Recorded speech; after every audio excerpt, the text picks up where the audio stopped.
Hi, hello. Just thought I'd share with you my deck profile for the Manchester Regional yesterday. Yeah, I decided to play Salamangreat for it. It was the deck I was most comfortable with. I was very unconfident that I'd do too great. I was on a win streak and then lost my third game and then did like 4 losses after that. And a mixture of tiredness and other excuses. Yeah, I chose this deck because I felt most comfortable with it. It's very basic to play. It's very versatile. You can get around certain things. So yeah, go to the deck profile and see what you guys think. Maybe you might like it. Maybe there's some things you could suggest. Anyway, so standard package. I'm playing 3 Salamangreat spinning. A lot of people told me to cut this down to 2. I disagreed with everyone. The buff and the special ability come out more often than not. The level 3 is also important as well for this. Then I played 3 Salamangreat Foxy. Foxy's good, gets rid of her face-up field spells, also good for the pot duality effect. The aim of this deck is really to just bait out your opponent's interruptions as much as you can before getting into your plays. So that's why I tend to max out on 3. Then 3 Flame Buffalo, the bottle greed of the deck, essentially. 1 Gazelle, because we can only play 1, unfortunately. Was amazing at 3, now it's down to 2. 1 rather. Jaguar, yeah, 2 was a good number to play because of a certain card I play in this deck. I felt 2 was important because I needed to try and get as many level 4s as possible to get to my extra pieces. It's also an 18 body just in case of the grind game. It keeps coming back as well, recurring, so it's not a hard once per turn, or once per duel, I should say. 1 Falco, get all the spells back from the grave. 1 Lady Debug, the Searcher, and the Beta, get stuff out. And that's pretty much all the main monsters. Moving on to the hand traps. 3 Ash Blossom. I was debating cutting this down to 2. 3 was more than necessary, in my opinion, because of its the fact it's a fire, and I can keep getting it back with my extra deck pieces. MVP of the day, DD Grow. Fantastic card. Wouldn't change this one. What I might consider changing is this Skullmeister. So they both kind of have like the same ability where one makes a target cancelled by just banishing something in the grave, and this one stops anything happening in the grave. I never saw this once all day, which is a shame. Well, DD Grow though came out in very tight spots. What match did I play? I played a mirror match to begin with, and then I played Dino Thunder, and then I played True Draco, August, and then stuff like that. That's where I got downhill after that. Finally, my last monster I played was 1 Nibiru in the main. It did come up, surprisingly, even though it was only at 1. Managed to get that off a few games. Moving on to spells.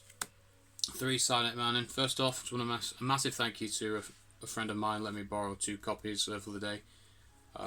Still have them. Need to give them back at some point.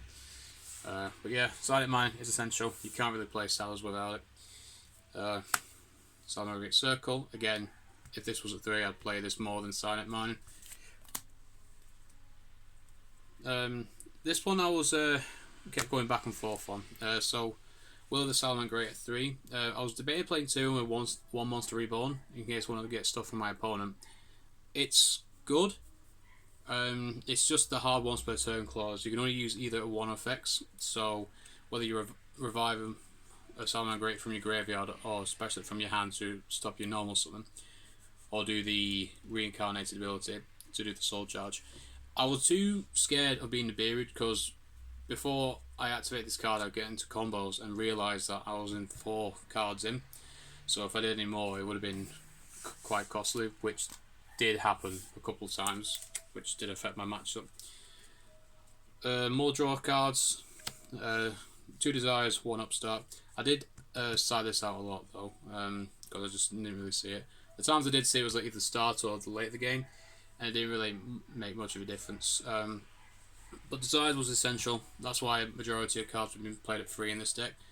It just helped me get to the pieces I wanted to see, rather than just waiting for it, because people should not knock this card. It is very good for what it's used for. And then a few other cards, a couple of back row removals. I'd rather banish it than destroy, because I'd rather it gone completely.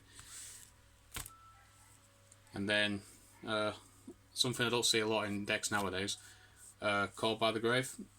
This is essential regardless, because it stops hand traps, it stops other things like essential pieces like your opponent requires, especially the Orcus matchup. Maybe I should have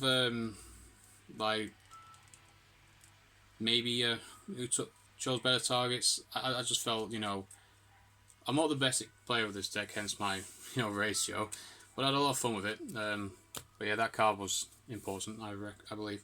And you can't play this deck without this card, the Salamangreat Sanctuary. This is how it gets your reincarnated place. Onto traps. 1 Salamangreat Rage, 2 Raw. I'm really glad I decided to go for this ratio. I was doing 2 Rage, 1 Raw, but then I realised Raw is more better than Rage by a landslide. It is good for the reincarnated play, where you could just pop 2 for free, or maybe 3 if you control Heat Leo. But this Solemn Warning, or Judgment, whatever you want to call it, a solemn card. Basically, it stops your opponent doing everything. Like, they can't respond to this unless they have a counter themselves. And then finally, because I'm poor, I only played the 1 Infinite Impermanence. If I had 2 more copies, I'd probably max out in it, because it was useful. Friends again told me to take it out because I had 1 copy, but then I thought, I'd rather play it than not play it, which I'm glad I did. It helps out a lot. Alright, cool. Now we're going to move on to the extra deck, where the big boy plays come in. So, 1 Mirage Dahlia. So this card, I was debating up to 2. I really wanted it at 2 as well in some games. However, I did find it easy to get back into the extra deck using Jaguar. Without this card, I couldn't play it any further. This helped me a lot today. I would play it back to 2, but the extra deck space was stupidly tight that I could not fit a second one in. The card I wished I got in, but never had the chance to. Abyss Dweller, stop the Orcus decks, graveyard decks, anything that just moves in grave. Again, I really wanted more level 4s. I was experimenting with other Salamangreats, but it just didn't work. I didn't want to play Foul, because Foul just didn't do much for me, I thought personally. I understand its ability to pop a face-up card, but again, it's just not what I wanted. In terms of Abyss Dweller, I tried to get into it, and every time I did, I got stopped by Nibiru and stuff like that. Now moving on to the links. 3 Bay links. Again, debate to 2, but the third one did come up every now and then. This searches your field spell. This card is essential. And then 2 Heat Leo. Trying to find my 3rd. Sunlight Wolves. Give me a moment. It's happening again. Oh, that's weird. Well, there is supposed to be there's 2 of this, but then there's supposed to be 3 of these. I don't know where the third one's disappeared to. Yeah, so Heat Leo is like my game winner. Gets rid of back row. This one recycles every fire monster in my deck. So it was much more important to play this a lot. And now for the non-Salamangreat cards. Nightmare Phoenix, Charmer, Update Jammer, and Transcode Talker. So Phoenix pops back row, fire monster, easy link up. Hyter, steal the Ash Blossom from my opponent. Update Jammer, use this to synchro into this, gain this effect for this to attack twice. Activate this, bring this back, makes big bodies, or bring back. I brought this back a lot over than Heat Leo, because I don't want to get into too many summons before getting Nibiru. That was the main problem of today, was Nibiru. I didn't have an out to Nibiru. If I did, it would have been too late. But then my boss monster, shall we speak, was Crusader Avril. Okay, so with this one, this was pretty hard for me, deciding what Link 4 I wanted to go into. I was considering Borrelord Dragon. As good as he is, I just didn't think it was a good call because he's a lot harder to summon than this one. Crusader Avril though was the boss. A lot of players were playing this card, and I understand now why. It's this absolute monstrosity of a beat stick that it's so hard for your opponent to get over. And especially if you go like facing against, you know, another copy if your opponent owns it. There's a lot of questions regarding a ruling in terms of a face-off between himself, like a mirror match. As far as I was aware, if he attacks first, your opponent has the well, I have the priority to activate its effect to gain a buff, and then my opponent can do the same if he wants to. However, in the chain link, he'll gain my buff, and then I'll gain his buff after that. So either way, this will be stronger if you attack first. That was the ruling. A lot of people got confused about this. It's very tricky, but I understand it most of the end.